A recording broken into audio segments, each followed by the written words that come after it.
The year was 1922. The sun set over Istanbul, the heart of an empire that once stretched across 3 continents. For 600 years, the crescent had ruled the horizon. But now, silence lingered where drums of victory once thundered. The empire had grown old, and so had its dream. Within the great halls of Topkapi, marble walls remembered the laughter of sultans long gone. Now they echoed only with doubt and decay.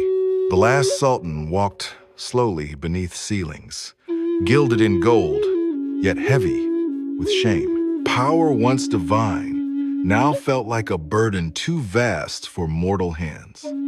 Sultan Mehmed VI, descendant of conquerors and poets, sat alone. He gazed through the palace window beyond the city that no longer answered his call. In his eyes lived the ghosts of glory and the weight of centuries collapsing into dust. In the council chamber, voices clashed like swords. "We must negotiate," cried one. "We must fight," demanded another.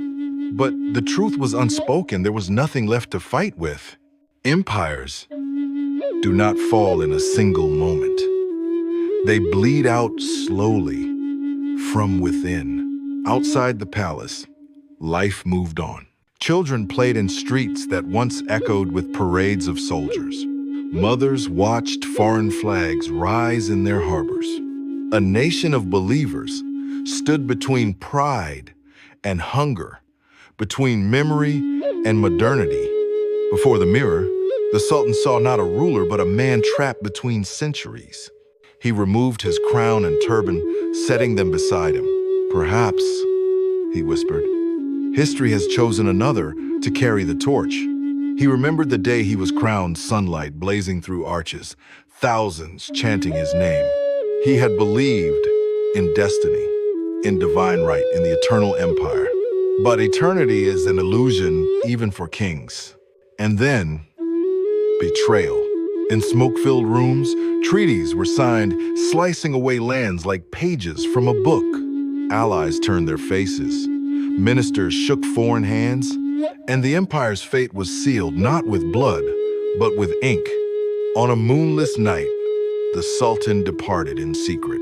No fanfare, no farewell, only the whisper of loyal guards and the rustle of a departing soul.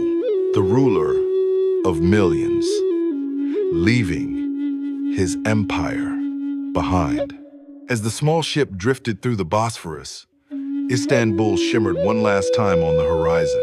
He turned toward the city, toward its domes, and its call to prayer, and whispered, "May Allah forgive me for failing to protect you." Then the city vanished into the mist.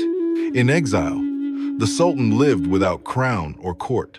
A man who once commanded nations now lived by the rhythm of quiet days. He spent hours at his desk sketching old maps, tracing borders that no longer existed. Even a fallen king cannot stop remembering.